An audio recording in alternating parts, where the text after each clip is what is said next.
Hi, everyone, and welcome to the Thrive Co-Living Communities YouTube podcast. I'm Mark Stein, Thrive founder and your podcast host. We're creating sustainable, inclusive, and multi-generational residential communities. Our mission is to combat the epidemic of isolation, revitalize communities, and help others discover the many benefits of engaged community living by offering unique and ecologically sustainable co-living options. In this podcast series, join us as we discuss co-living, in addition to bringing you interesting people from around the world who are doing cool things to expand your knowledge and satisfy your curiosity. Through this podcast, learn more about our concept and see how Thrive co-living communities will bring together people from all walks of life who want to enjoy the best of independent and group living. To find out more about us, please visit our website at thrivecolivingcommunities.org. Thanks for watching and enjoy the podcast. Hi, everybody, and welcome to the Thrive Co-Living Communities podcast.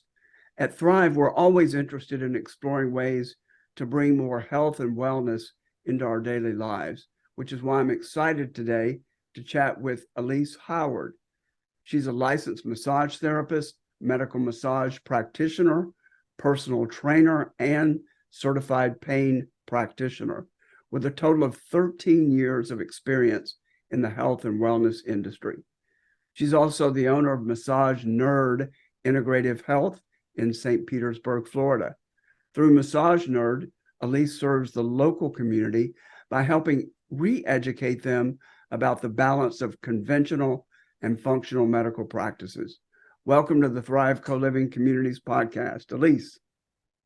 Thank you, Mark, for having me. Great. So let's start at the beginning of your journey in health and wellness. Sounds like it goes back pretty far, but talk about what led you to become passionate, I'm assuming, but with that resume, I know you're passionate, but talk about the origin of the passion of your practice. So the origin always starts with home, right? Usually we have something in our childhood that we've seen, something we've experienced that just you want to deep dive into some answers. And my mother is my why. She was fully disabled pretty much the majority of my life, my childhood, and into her passing 12 years ago. And she was repeatedly going to the doctors. And she had doctor's appointments month after month. She was disabled, so she had median nerve damage in her right arm. So she would lose control, drop things. She had a severe car accident in 1982 that caused her to have over 62 stitches in her skull. They thought she would not live after that accident. They told her she'd never walk again after that accident. And she definitely did. She lived through it and she walked afterwards. And she had two children, myself and my sister. And so growing up with those stories and growing up watching her in pain, it didn't add up. The time that was going to the doctors, the prescriptions that were being prescribed, and the lack of results, the lack of not being in pain. She was still in pain her entire life, my entire existence. And so that just, the math wasn't mathing for me, Mark. So I wanted some answers. And so talk about your journey of exploration and what you found. So I had began school in 2009 for massage. And I had gotten into it open-minded because, we really don't know, right? We've been educated. I spoke with a lot of physicians, physical therapists, occupational therapists, and I decided massage therapy because it's much more manual. You're one-on-one. There's a different holistic route that's approached. And we also work with individuals' livelihoods, right? We help people find the actual job that's good for them or the career path that's good for them. And you're asking questions about the entire person. It's the entirety for me, right? So when what we're able to do with that is find your daily habits, activities of daily living, and basically put a plan together for that individual. Getting into massage, the best experience and the best teacher that ended up for me was getting into a motor vehicle accident myself in 2013. I had two vehicles rear end me. I was stopped at a stoplight and they weren't paying attention. It was a husband and a wife in opposite vehicles. We were leaving a high school graduation. And unfortunately, they hit us. And we went to the hospital. And, a few weeks later, you get the MRIs. I ended up with 7 disc herniations, 3 cervical, 4 lumbar. I had a slap tear in my labrum in my left shoulder. And at that time, they also found osteoarthritis in my spine and bone spurs in my spine. So that was a lot to take in. And I was already in that field. So being in that field, I understood that a lot could be done. But I also listened to the physicians of, okay, you need to stop working out. You need to stop doing certain things. And so I listened. And instead of keeping a very good balance of body movement and rehabilitation, I stopped my working out and I only did the rehabilitation that was put forth. And I had found in my own rehabilitation that there's a very big gap that's missing between functional medicine and conventional medicine, and the gap in between of us healing ourselves, us having regulations of diet, exercise, and things that are just mandatory to have blood flow to certain areas to help the body heal. So that was the biggest teacher of all, was rehabilitating myself. So when people hear about 7 herniations and tears, they think surgery. I was advised to get surgery. However, I declined. And I am in the best shape of my life now. I ended up gaining almost 100 pounds at that time. I ended up being 230 pounds. Injury, depression, got into my head. You're still working, but it's like autopilot. So I became the patient while I was practicing and just had to really understand that if I'm going to be a practitioner, I have to practice what I preach. So I decided to just rewrite a curriculum and get into body work, nutrition, nutritional supplementation, diet, and staying very, very, very consistent. At that time, I also had cancer, cervical cancer, and I was the 5th generation in my family to have cancer. So they were very adamant with me having chemo and radiation. And I declined that as well and just went on a very holistic route. And here we are, January will be 7 years cancer-free. And I'm in the best shape of my life. So I guess me being a patient led me on the journey of where we're at now, and beginning opening MassageNerd is we look to help the community empower themselves instead of be afraid. What type of cancer did you have? I had cervical cancer. Cervical?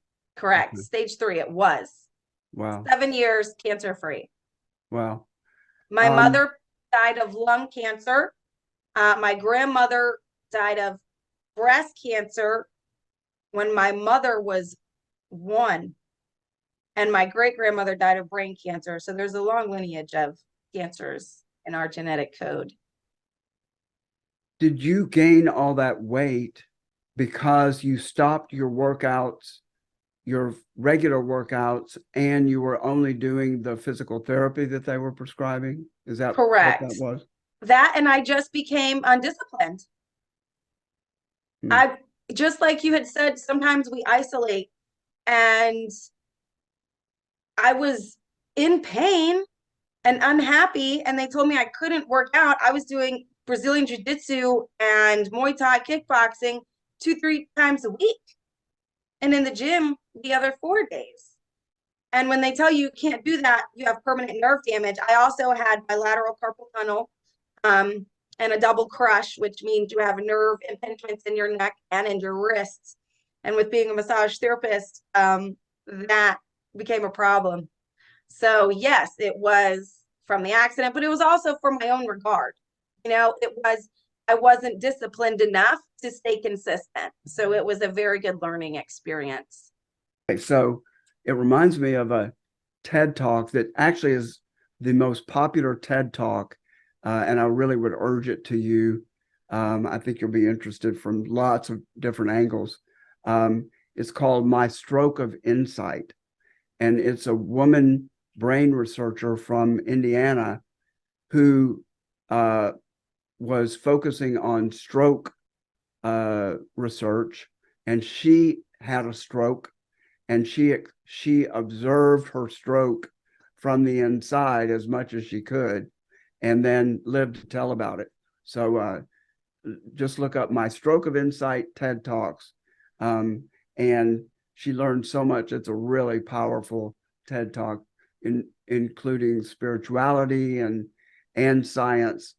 So I think you'll really like it, and the audience will too. Very But nice.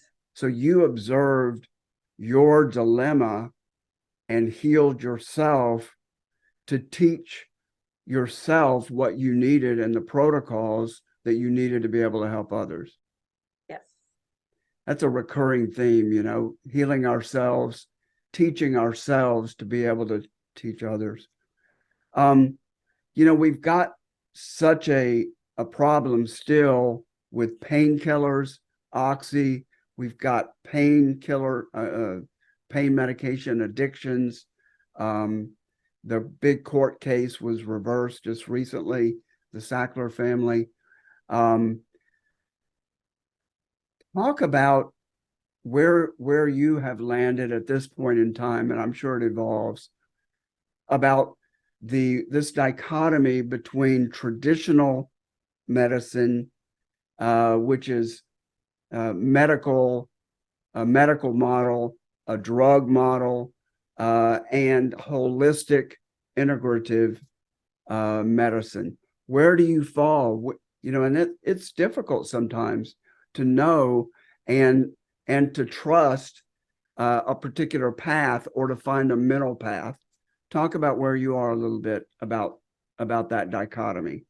Well, thank you for speaking on that, because yes, it's very difficult for individuals to have that trust. We have been led to trust our authority figures, which are our doctors, our physicians, our surgeons, and which we should, because they have profound medical licenses and have taken medical oaths to do no harm and to do best by their patients, right? And I work with physicians every day, and it's beautiful the knowledge that we have on allopathic conventional medicine. However, I wouldn't say I fall on one or the other. That's why we like the integrative, right? We like to combine, because so many people try to separate, and we need it all. There are these extenuating circumstances where we have someone that's 300 pounds and obese, and they have high blood sugar, and they have diabetes that is raging. However, are we going to fully take them off all of their medications? No, but what we will do is have them change their diet and change their consistently of sleeping and processed foods. We'll get them on a whole foods diet. So it's not so much as one or the other. It's very much the integrative, because I personally, I know very well how addictive medications can be, but I also know very well how damaging synthetics are for our bodies. We are organic compounds. We're made of oxygen, molecular hydrogen, magnesium, phosphorus, etc. We are elements. So when we put these synthetic petroleum-based medications into our bodies, that then now it does have controlling effects towards we can feel better. However, there are many side effects and toxins that are now in the body and in the liver and in the tissues. This is not just one organ. We are very systemic beings. Our bodies are very systemic. So we can be told that we can take one thing and it'll affect one thing. However, that is not accurate. We take one thing and it affects everything. For and then we get medicine prescribed to take care of that symptom that was created by the last medicine. correct, correct. I And think that is the epitome of that was when I saw a commercial on TV about a medication to help you with dry eyes and if you cannot produce tears. So that condition is probably created by some medication that dries people out. So yes. now we need a medication to get tears again.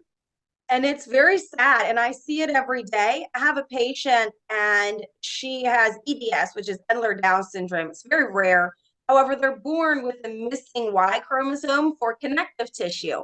So they dislocate very easily. They have a lot of tissue instability, connective tissue instability, and usually they're magnesium deficient. But in a regular setting for doctors, they're going to put them on many medications. And all of those medications are leaching magnesium, calcium, phosphorus, all these vital minerals out of those bones. I've seen it firsthand, this patient in particular, where because of the work that she does, she's getting into this claw hand. So the hands are moving in, right? Because it's constant repetitive motion. And nobody educated her on reversing and opening. So she just had to have a surgery to have a bone removed from her hand because of her EDS, but the surgeon went in and had to use completely different cadavers than what they were intending because her tissue and her bone was like, in his words, paper towel. It was just falling apart. And he didn't have answers for that. And she didn't either. So she brings it back to me and she says, well, what do you think about this? And I said, unfortunately, I hear this and I see this quite often, especially with individuals that are on medications for years, much less decades. And not only, and people get this very misconstrued. I'm not telling you to go quit all of your medications. However, if we're going to be putting synthetics into our bodies, you need to be very aware of the minerals you need to be balancing to be putting into your bodies on a consistent basis. If you're going to be taking those medications, you need to be mindful and aware of what they're taking out of your body, out of your tissues, out of your cells, out of your structure, and what we need to put in to be able to help that balance. But yes, you're absolutely right. We see it all the time. So what, this is so all encompassing, and you're focused on nutrition, you're focused on massage, you're focused on the totality of the issue, pain management. I'm sure that your focus is very diverse. What issue is your top of mind issue right now? What's your focus? What are you seeing? What are you most concerned about? Give us your best stump speech based on what you're experiencing with your patients or clients in this moment. Biggest concern, their quality of life. Their quality of life, their quality of health, the fact that majority of people know what it takes to get healthier, but the medical professionals that they trust don't educate on holistic well-being because they are not educated on it. They're educated for long-term treatment. They're educated to diagnose and to treat, which is their education, and they do it very well. However, when we're looking for health, vitality, longevity, where you actually wake up in the morning and feel good, not very many people have that these days. People are living in fear because they don't understand how simple our health can be. And people are looking and trusting avenues that have been proven that are failing. Hmm. So yes, massage therapist and health and wellness for 13 years, but our entire goal is for entire transformation, to empower the individual to understand that not only everything that we eat, drink, and speak affects our cellular functionality, the thoughts that we have in our minds send off chemical reactions inside of our bodies. So I would say the forefront is we're focusing on the things that we shouldn't be focusing on, putting time, energy, and effort. And the things that we do need to be focusing on are the turn of the cheek and are mocked. Hmm. And our lifestyles these days are so fast, and we're not. I'm not going to say we're not able to focus on the fundamentals, but we're choosing not to. Um, a healthy diet, even if it's relatively healthy and not just junk all the time. Exercise, some sort of relaxation, meditation.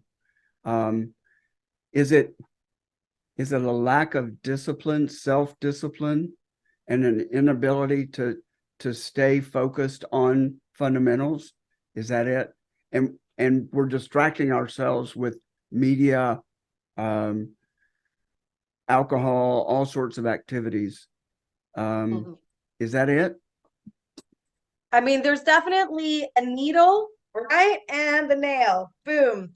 However, discipline is a key factor, and we cannot make change without discipline. But it's our little habits. And so many people, we beat ourselves up. That's why I say I was the patient in it. I was that person that was making promises to myself. You're going to go to the gym today. You're not going to have, a cheesesteak. You're going to do this. You're going to do that. And then, boom, you don't go to the gym and you beat yourself up. And we get into these mental, I mean, so much of this is mental. So much of this is our internal workings of how do we begin our day? Just like you said, we can meditate. We can take 2 minutes to make a difference and not just rush into the world of social media and everyone's opinions and what everyone else is doing. Little habits make phenomenal changes. Our patients that are 300-400 pounds and that have lost hundreds of pounds, I start them with 5 minutes. Give me 5 minutes out of your day. Give me 5 minutes where I'm going to tell you 5 different exercises that you're going to do for 1 minute each in your kitchen while you're waiting for your coffee to brew in the morning. Give me that 5 minutes to give me 5 things that you're grateful for in your life that you thank God that you have, that you're grateful for, right? Because we get outside of those things. We get outside of the little habits that add up to big results. And let's just take one of them, exercise. It does not take long to get addicted to that feeling.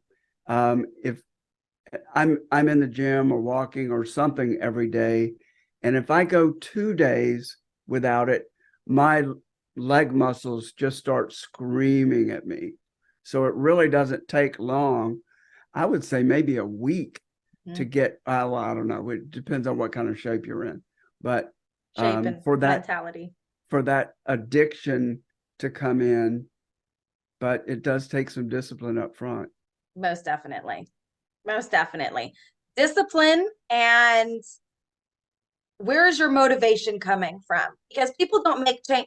We all don't make changes unless we're forced to make changes, right? We don't want to change. We don't think that we feel bad until we feel bad. The supplementation that I sell out of our center, I had no idea I needed it. I thought I felt great. I eat really well. I'm focused. We pay attention. I mean, we do clean things, intermittent fasting. And I didn't know how good I could feel until I started putting the building blocks into my body that I needed to have. I love that when you notice that you go 2 days without walking, you feel it. And instead, of it being a negative connotation in your mind, like, oh, the exercise is harming me. Now my legs hurt. You have that positive forward thinking mindset of, oh, my muscles are used to this. They need that blood flow. They need that stimuli. I must go do this. And the endorphins that you release. And so just for an example, right? A muscle contraction used to be defined as muscle that when it contracts, it moves two parts. That's not a big deal, right? We don't think that's a big deal. You read that, and a scientist or an average Joe will be like, well, that's not a big deal. What's so important about muscle then?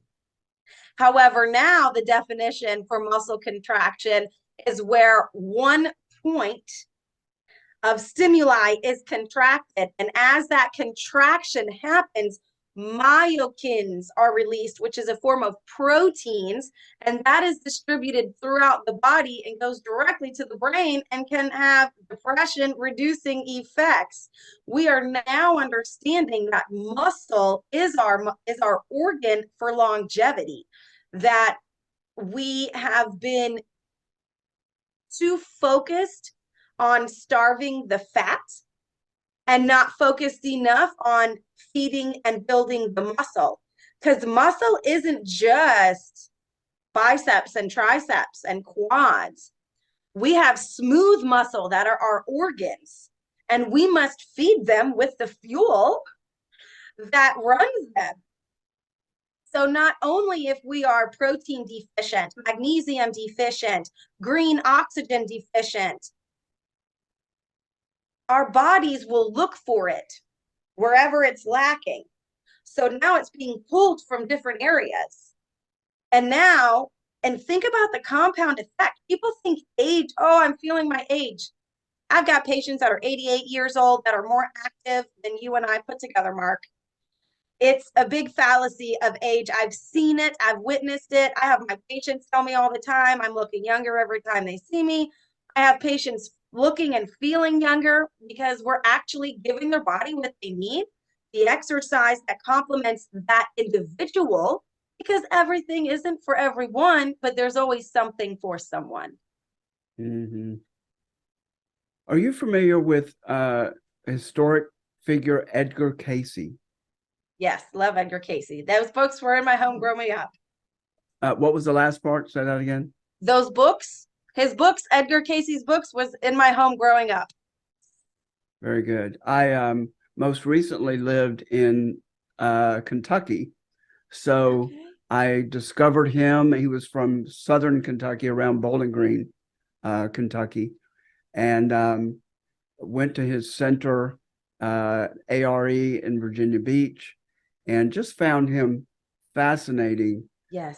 For the audience, he probably the best book about him is called The Sleeping Prophet, and he would go into a trance and be asleep, Yes. and diagnose physical ailments, but he saw crimes, and he could do it from afar. So he had an assistant who would read a letter, and he died in the early to mid 1900s. But anyway, he could diagnose illnesses, and he brought Chinese Eastern medical techniques to the West when there was no knowledge of them. So a lot of holistic types of remedies, apothecary sorts of herbs and things combined, magnets and power of magnets. He really did a lot of groundbreaking work. So if you're to the audience, if you're into holistic healing, and you can even go to his center in Virginia Beach, and they have copies of the readings that he did, and they still help people with those readings. I just found it totally fascinating. Edgar Cayce's mind was far advanced, most definitely. Someone that is living in this day, Dr. Joe Dispenza. I'm not sure if you're familiar with him as of yet. definitely check him out. He's a neuroscientist, a physicist, and is breaking ways. We now are proving, I mean, through their meditations, through their workshops, they've had people with 22 brain tumors and the tumors are gone. They've had blind people see, deaf people hear. I mean, it's profound, and tests to prove it. Scientists come from all across the globe to see the proof and the data and these thermography machines, and it's profound. Say his name again, and what's the book? Dr. Joe Dispenza. His first book was Breaking the Habit of Becoming Yourself. And I want to say he just released a new one. I want to say Supernatural You. I might be wrong. Don't quote me on that. But if you type in Dr. Joe Dispenza, you will find a plethora of information. And we'll put some notes and links to some books there. Perfect. In the show notes. So what are you seeing mostly with do you refer to your folks as patients, clients? Well, how do you refer to them? Victims? Yes, patients. Patients for the medical massage practitioner part, and clients for the personal training rehabilitation.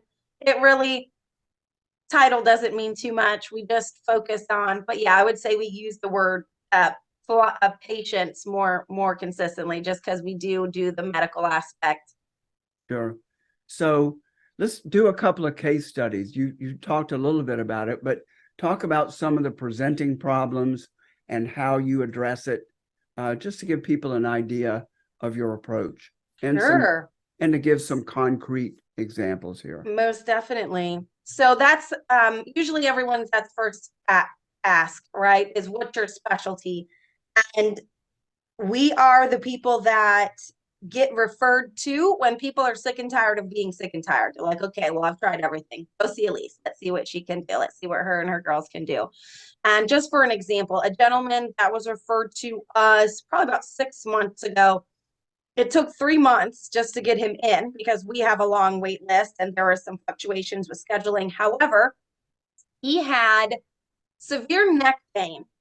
So, but as soon as I saw him, I saw the rounded shoulders and the postural distortions. That's the visual.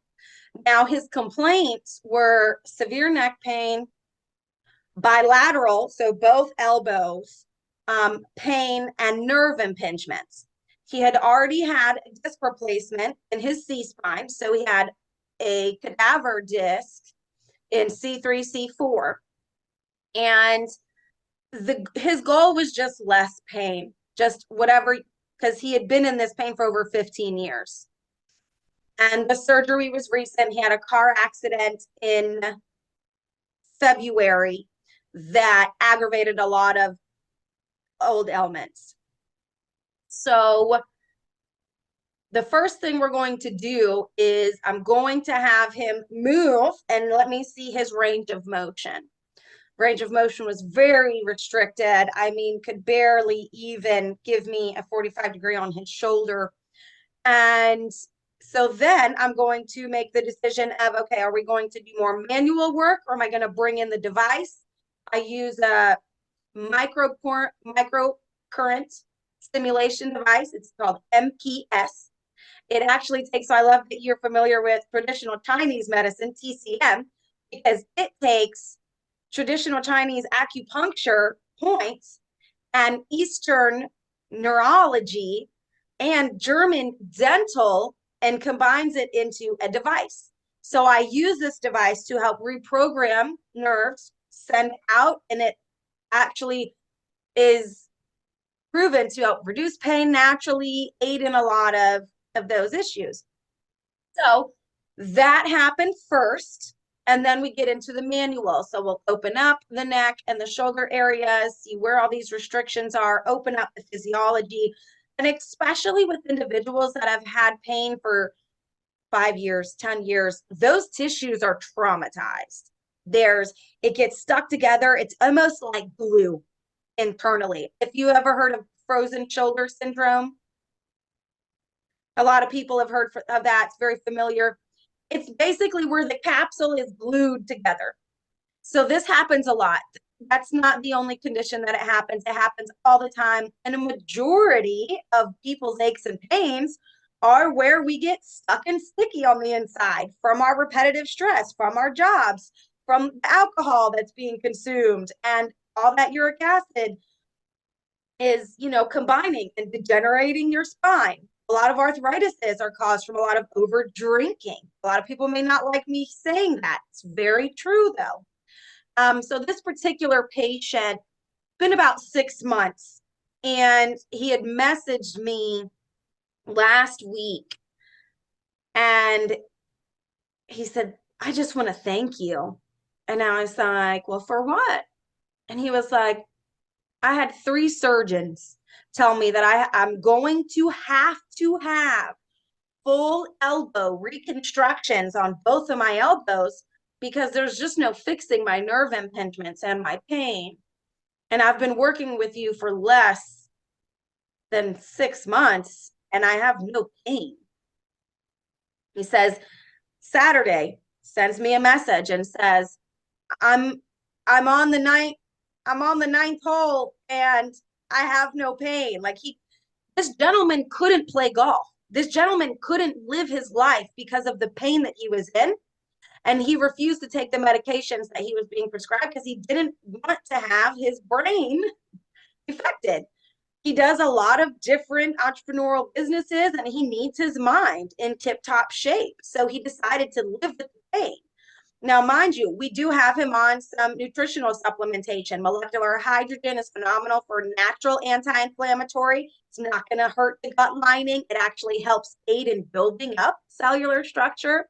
So as of now, he has no pain and he does his exercises. We see him weekly. And we're now reposturing and restructuring to get that axial skeleton open. But as of now, the complaints, there's no pain, there's no more nerve impingement. Interesting. How much of our chronic pain is due to lifestyle issues? For example, just posture. If we're working at a computer much of the day, our walking posture. I'm always trying to catch myself, especially keeping the spine aligned and shoulders up. How impactful is that long term? 75 to 80, 85%. And that's on a low scale because and this again, we can even get into physiology and emotions, right? So if you look at someone and they're like this, what do you automatically think? Sad, depressed, lonely, what have you, right? And if you look at someone and their shoulders are back and their chin is up and they're holding themselves with a posture, you're going to have a different feeling, right? That's going to come to you. So as we're working on our computers and some of our people work 3 screens, 5 screens nowadays, that you're not only is your body and your physiology on the repetition, right? So those muscles now and that stimuli that your nervous system is receiving is now being programmed because we are a program. Our nervous system is electricity and we are programs. And our neural pathways can be refired and rewired and retrained. But the neural pathways that we are doing all day, every day with our repetitive stress, with our work, with our day-to-day tasks, that's our program. And that's what our tissues and muscles will do. So that is a majority. That is where all of our issues come from. Not to mention if we get into like the psychosocial, psychological, trauma, all of those. There's many, many layers, Mark. We could do many of these. I'm fascinated. I'm going to shift into technology and AI. And I am fascinated by this moment in time. Mm-hmm. I'm listening to as much as I can about it. And the way I'd like to frame it in our discussion is that recently I heard that major AI models, ChatGPT, that they have scoured the entire internet. So they have knowledge in them that is as much as we have absorbed or recorded. Mm-hmm. Have you played around with some, especially like ChatGPT, to prompt it to give you diagnoses? And I think that we're going to have some tremendous breakthroughs on diagnoses, being able to feed data, MRI data, all sorts of data into these models and have them see things that would previously be undiagnosed. Have you tried some of these models, not plugging in volumes of data, but just giving some of the major symptoms of a patient and asking, and the way you ask the question is so important, to get holistic approaches. Have you played with it yet in regards to your patient? I have not, Mark. I have not played with it, only because with our profession, and when I'm one-on-one with a patient and we do their intake form and we go in, what their complaints may be, what their body is telling me, and what I will find, a lot of the times may be very different. So if someone is having, just for example, if someone is having, okay, I had a patient come in, they had severe sciatica. I mean, severe so much as they were vomiting, like their vagus nerve was that upregulated. So if you, with software, because that is how our medications and how our regular primary care physicians and everything is structured. You type in the symptoms, you type in what the pain and other ailments that are happening.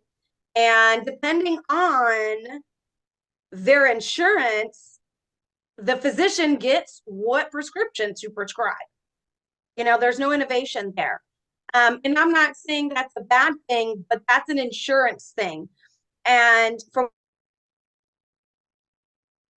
what I've seen in my 13 years of practicing and over 46,000 hours of hands-on patients, is there are a lot of hidden nooks and crannies that are not in textbooks. And if people are misdiagnosed all the time. And if we're not looking at root causes and we're only looking at what's in a textbook, we're not going to get that far for longevity and vitality, because it's not in textbooks. That's why I'm writing a curriculum right now. Yeah. And it could be, grieving, long-term grieving for the loss of a loved one. Yes. And could be causing chronic pain. So I love that you said that. Actually have a patient, Mark, and severe drop foot. I mean, has been to the top neurologists, the top endocrinologists, the top surgeons. And when we do talk therapies, he gets much more results than with any other therapy, any other medication that they've given. And this is a severe drop foot neurological impingement. So I love that you said that and you recognize that, because people are not aware. Yeah, we're very complex, but I don't know. Maybe there will, if the range of modalities, EMDR, acupuncture, all these modalities are part of the data set. Yes. Then, and they are there. Sure. It may be in Chinese, but they're there. So I don't know. And I can tend to put too much trust in technology, but I am amazed at some of the things that I've seen and been able to do. So I just wondered if you had done it. No, that's beautiful. And that doesn't mean that I can't go and try and have phenomenal results, because we don't know what we don't know. And if we haven't experienced it, we don't know. Yeah. And, a lot of it has to do with inputs. So if you input the data that's that you see and that you intuit, because a lot of what you're doing is sensing to get to the bottom of what their issues truly are. Yes. So maybe you can input enough data to give you some suggested protocols that don't necessarily lead to drugs. So, of course, yeah, no, we're definitely against drugs. We are pro nutrition, we're pro diet, we're pro food, we're pro supplements that are clean, supplements that don't have fillers, supplements that are not going to harm your body in the long term, and community, vacationing, taking trips, being able to spend time with your loved ones, going and walking on the beach for 20 minutes. We've written scripts for patients to go and take a walk, on the beach, to go and have a breath with their husband or wife. And, there's just many practices that little changes add up to very big results. Speaking of supplements, I watch a lot of podcasts since I do one, but I see AG1 athletic greens advertised a lot. Do you have any familiarity with it? It sounds pretty comprehensive. It also sounds very expensive. I haven't looked into it. So I am familiar with AG1s. However, I am a bit biased because the brand that I use is developed and formulated by a physician.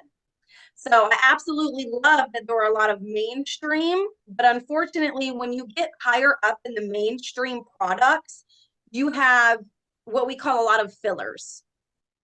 Or those farms have had pesticides because they're not super USDA organic or non-GMO. Or they also have some type of gluten, because if you do not harvest the wheat, barley, grass and the grasses at a very specific time, people that have gluten intolerances and gluten issues will have a negative effect to those supplementations. So the allergy responses, the cleanliness of the products is by far what we are honed in on. But AG1s, a lot of people love it. But I do get, once a few months are used in, there's reactions that are happening, because when you get something that's produced on such a large scale and it's not maintained for the cleanliness and the efficacy, then we get a lot of snake oils running around. Mm-hmm. As we're starting to wrap up here, why don't you give your 4 best tips for longevity, health, wellness, and then share how people can contact you. Thank 4 you, Mark. tips. 4 of tips. your best tips. You're putting me on the spot, Mark. Best 4 tips? Well, there's a difference between 4 and what 4 people may do, right? So I'll go with what is more user friendly and what would be more apt to apply. Very first one is breathe in gratitude. Let's stop forgetting our breath. And I say this first and foremost because I was that person that was constantly go, go, go. I'm still go, go, go, but now I just find how to breathe. So tip 1, focus on your breath. Find a breathing pattern. Get into breathing habits. You can control your nervous system, your regulation, your blood pressure regulation. We have so much power with our breath. So find a breathing practice would be my number 1. Number 2 is maintain a sleep cycle. Make sure that you're sleeping your hours and you're getting some REM sleep. Don't eat 2 to 4 hours before you go to bed. It's just not a good idea. Or exercise right before you go to bed. Exactly. My body, if I exercise too late, my body keeps working. It won't slow down. You released all those endorphins. Sorry, go ahead. Yeah, no worries. So the 2 is sleep quality. We've literally had people lose weight just by changing their sleeping habits. We have a supplementation that's called Booster, and it's an alkaline cell salt. Just by adding 4 of those caps before they go to bed, it's a game changer on the sleep, the quality, and aiding in that alkalinity of the body. My third one would definitely be exercise. Find a way to move your body. find a way to reverse, number one, reverse your repetitive stresses. The work that you Say it do, again. Say it again. reverse your repetitive stresses. So we all have RSIs, repetitive stress injuries. And you were speaking of it with posture and with computers and with desk working and even with laborers. Everybody has a repetitive stress. And if you look at your body and your physiology, where you're at, and you reverse it on a regular basis, you're going to help reverse your repetitive stress. So that would be my number 3 is find your movement, reverse your repetitive stress. Number 4, I would definitely say Diet. Diet. We went into breath, sleep, exercise. Yes, diet. We don't understand how powerful what we eat really is. We are made of what we eat and drink, and we are living in a very toxic environment. So if we do not put in the fruits that are natural detoxifiers and tissue cleansers and DNA helpers, if you will, right? The nuts that are healthy fats, the omega-3s, all these things, the proteins, the clean whole foods, right? Check out intermittent fasting, but diet would definitely be those 4. If you can get those 4 and make little changes with those 4, I guarantee you any individual will see positive results pretty rapidly in their life. A lot of people say that conventional medicines and functional medicines, you don't get that impulse response, right? You don't get a quick fix. And that's very misleading because we get quick fixes and quick responses all of the time. I mean, people that have had sleeping issues or eating issues. I mean, just as you were speaking, narcotic issues where people have been addicted to those pain medications. And this is all working closely with physicians, right? With their physicians. And now these individuals have regular sleep cycles and they can go to the bathroom regularly because those narcotics are not affecting their body. And now they're not having to take another medication to actually make them go to the bathroom. So yes, those 4 will help in immense of ways. Elyse, thank you so much. Give us the ways that you can be contacted. What's the best way for people to reach out to you? Best way is always our line at the office. If you go to nerdbodyworks.com, you can send a direct email, call the office, or even my cell is on there. We're always available. If we do not respond within a good amount of time, call again. Great. So, Elyse, thanks so much for joining me today on the Thrive Co-Living Communities podcast to talk more about MassageNerd and your experiences in the health and wellness industry. A lot to unpack, and I'm sure we could do 3 more episodes easily. So to learn more about Elyse and how to contact her, please look down in the show notes. You can find out more about us at thrivecolivingcommunities.org, and information on how you can support the podcast is down below as well. If you enjoyed the episode, please like and subscribe if you did, and catch future episodes by hitting that notification bell and leaving your comments below. All right, thanks everybody for tuning in, and we'll see you next time. Elyse, thanks so much. Thanks for joining us for another great episode of the Thrive Co-Living Communities YouTube podcast. To learn more about our mission and how you can support our vision of creating co-living communities worldwide, please visit us at thrivecolivingcommunities.org. To receive advanced viewings of our podcast and other exclusive content, find us on Patreon at patreon.com/Thrive Co-Living Communities. You can also learn more ways to support our mission in the show notes below. Amazon Smile, GoFundMe, Kroger, and our own Thrive Gear store, where you can buy t-shirts, hats, and many other items. Thanks again for tuning in, and we'll look forward to seeing you again soon.